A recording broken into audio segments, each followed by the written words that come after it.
Hello friends, today we are going to discuss the mole concept, but before we continue to the mole concept, I think that this topic is essential because you must know the basics of this concept. Starting from the very first, that is molecular mass. Molecule, I have already told you in the previous video कि molecule जो होता है वो क्या होता है. Now going to the molecular mass molecule का average relative mass होता है. अब आप सोचेंगे कि एवरेज रिलेटिव मास का मतलब क्या होता है. एवरेज रिलेटिव मास मीन्स कि मॉलिक्यूल के जितने भी बॉन्ड्स हैं उन सबका अलग अलग अगर हम कैलकुलेट करें, मास निकालें, तो उसका टोटल करने के बाद we get the molecular mass. For example इस क्वेश्चन में मैंने एक एग्जांपल लिखा है, molecular mass of methane CH4. C का आपको पता है कि जो मास होता है वो 12 होता है और हाइड्रोजन का 4, तो 4 को 1 से मल्टीप्लाई करने पर here we get 4 and after adding these two we get 16 gram. तो this is the molecular mass of the compound. But gram molecular mass क्या होता है? When this mass is expressed in grams. Normally जब हम molecular mass निकालते हैं तो we write always AMU, which means atomic mass unit. It is already been told in the previous video. Gram molecular मास निकालने के बाद अगर हम उसके आगे ग्राम मॉलिकुलर मास लगा रहे हैं तो उसके आगे हम ग्राम लगाएंगे, जी लगाएंगे, विच रिप्रेजेंट्स कि ग्राम मॉलिकुलर मास है. बट ये अलग अलग इसलिए लिखे गए हैं क्योंकि एक फार्मूला जो कि आयनिक कंपाउंड का होता है उसके लिए हम इसको फार्मूला मास कहते हैं, एटम्स के लिए इसे एटॉमिक मास कहते हैं, और अगर हम ये ग्राम में निकाल रहे हैं तो specifically it is called as gram molecular mass. So formula mass में हम एलिमेंट्स को अलग अलग एटॉमिक मास को ऐड करते हैं एक वन फार्मूला यूनिट में. फॉर एग्जांपल हमारे पास एक आयनिक कंपाउंड है NaCl एंड Na का एटॉमिक मास 23 होता है, Cl का 35.5 होता है. When we add the atomic masses of these two elements, we get 58.5 U, which is the one formula unit and which is the formula mass of one formula unit of a compound. Similarly, mole concept, which is the most important concept in 9th class, 10th class as well as in +1 +2. मोल जो है it is the amount of substance जिसके अंदर same number of chemical units होते हैं. अब same number of chemical units का मतलब ये है कि अगर हम एटम की बात कर रहे हैं तो सेम नंबर ऑफ इतने एटम्स होंगे, मॉलिक्यूल की बात कर रहे हैं तो मॉलिक्यूल्स होंगे, आयन की बात कर रहे हैं तो आयन्स होंगे, और इलेक्ट्रॉन्स की बात कर रहे हैं तो इलेक्ट्रॉन्स होंगे. किस में? जितने exactly 12 gram of pure carbon 12 में प्रेजेंट है. और सेकेंडली इसके बाद क्या बात आती है कि 1 मोल ही 6.022 इंटू 1023 के इक्वल होता है. अब एवोगेड्रो एक साइंटिस्ट थे और एवोगेड्रोज नंबर उन्हीं के नाम से है. एवोगेड्रो ने ये डिस्कवर किया दैट 6.022 इंटू 1023 एटम्स या मॉलिक्यूल्स या आयन्स कैसे होंगे कि किसी भी चीज़ में, किसी भी एलिमेंट में एटम्स आयन्स निकालने का देयर इज़ नो लॉजिक.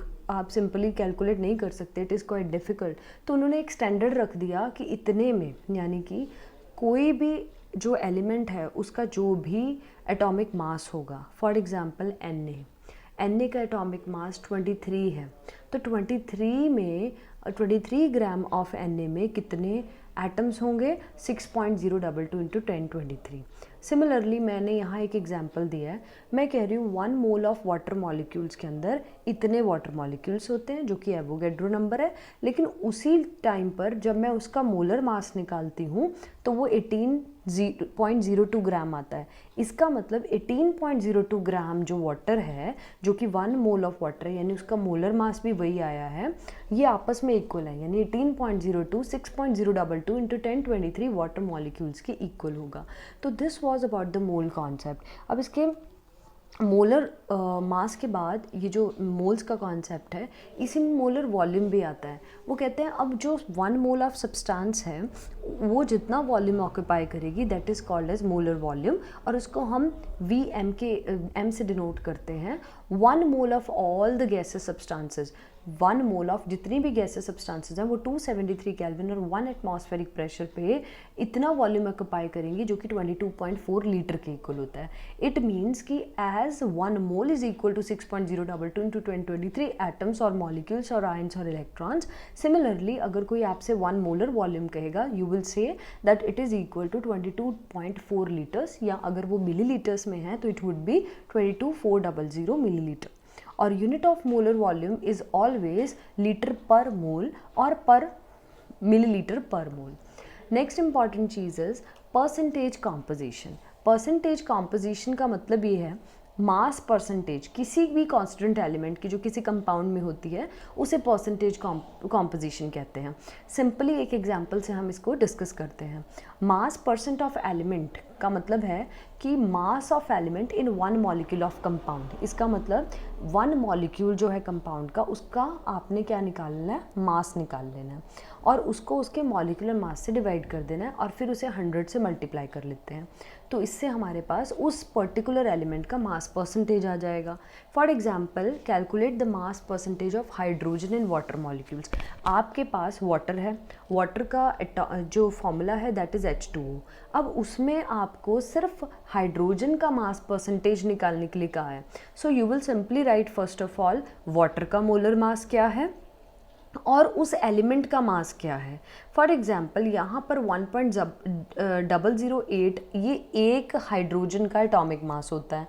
अब वाटर में तो 2 हाइड्रोजन होते हैं, इसीलिए मैंने यहाँ 2 से मल्टीप्लाई किया है और उसके बाद 2 से मल्टीप्लाई करने के बाद जो भी आंसर आएगा वो मास ऑफ दैट एलिमेंट आ जाएगा। फिर हमने मास परसेंटेज का फॉर्मूला लगाना है। मास परसेंटेज का फॉर्मूला अगेन वही है, mass of element in one molecule of compound. तो मैं 2 × 1.008 को डिवाइड कर दूंगी मॉलिक्यूलर मास से, जो कि कितना था 18.02, उससे डिवाइड करने पर और फिर 100 से मल्टीप्लाई करने पर आई गेट 11.18%। इट मीन्स कितना परसेंटेज है हाइड्रोजन का इस वाटर मॉलिक्यूल में, it is 11.18। Next topic is empirical formula and molecular formula. Empirical formula friends सबसे सिंपलेस्ट होल नंबर रेशो होता है जो किसी भी कंपाउंड के फार्मूला से हम निकाल सकते हैं। फॉर एग्जांपल बेंजीन, आप लोगों को बेंजीन का फॉर्मूला पता है, इट इज़ C6H6। ये आपने चैप्टर नंबर 4 10th क्लास में पढ़ा हुआ है। अगर हम C6H6 का सिंपल रेशो निकाल लें, यानी एक ऐसी चीज़ जिससे डिवाइड करने पर वो इक्वली डिवाइड हो जाए, C6H6 6 पे ही जा रहा है तो 6 1 जा 6 1 जा, मैंने कैंसिल कर दिया, I get the simplest formula that is CH। लेकिन अगर इसी की मॉलिक्यूलर फार्मूला की बात करें तो it will be C6H6। Now what is the relation between these to?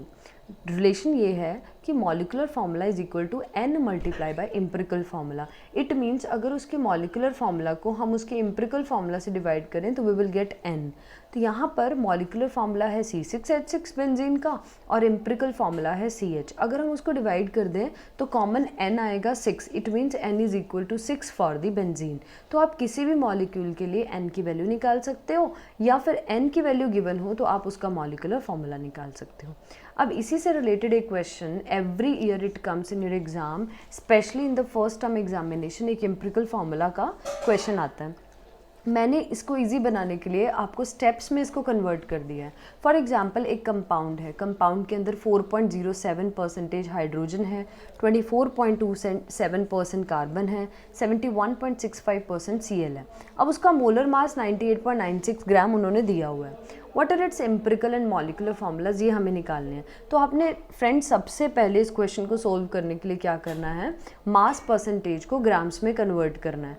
Mass percentage को ग्राम्स में आप कैसे कन्वर्ट करेंगे, सबसे पहले आप उनको ग्राम ग्राम ग्राम लिख देंगे। हाइड्रोजन कार्बन Cl आपने ग्राम में लिख देना है।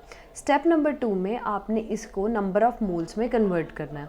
नंबर ऑफ़ मोल्स कैसे कन्वर्ट करते हैं हम, कोई भी हमारे पास जो मास है उसको हमने उसके एटॉमिक मास से डिवाइड कर देना है। फॉर एग्जांपल यहाँ पर हमें 4.07 दिया हुआ था, हमने उसको डिवाइड करना है 1.008 से, तो we get moles of hydrogen 4.04।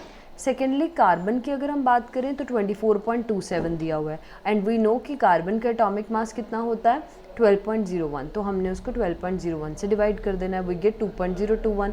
Similarly chlorine का निकालने के लिए, क्लोरीन यहाँ 71.65 दिया हुआ है और 35.5 क्लोरीन का मास होता है, तो हम उसे डिवाइड करेंगे एंड वी विल गेट 2.021। यहाँ पर मोल्स निकल गए।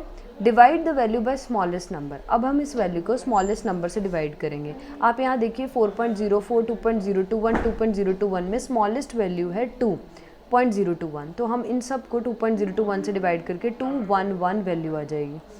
Right the empirical formula. अब हम क्या करेंगे, यहाँ पर हाइड्रोजन का था और हमने वो क्या ले लिया 2 और फिर हमने इसको डिवाइड करके 1 1, तो इट मीन्स हाइड्रोजन 2 हो गए, कार्बन 1 और क्लोरीन 1।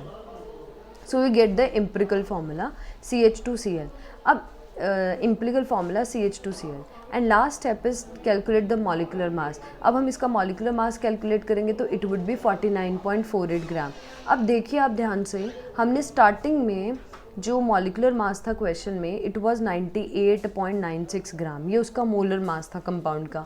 और हमारा जो एम्पिरिकल फार्मूला आया है, एम्पिरिकल फार्मूला CH2Cl, और उसका मास, एम्पिरिकल फार्मूला का मास आया है 49.48. When we divide the mass, molecular mass, original molecular mass with this empirical molecular mass, तो हमारे पास जो भी डिजिट आएगा that will be the value of n, और उससे हम कोई भी कंपाउंड निकाल सकते हैं, मॉलिकुलर फार्मूला निकाल सकते हैं. So this was all about the empirical formula and the concept of mole.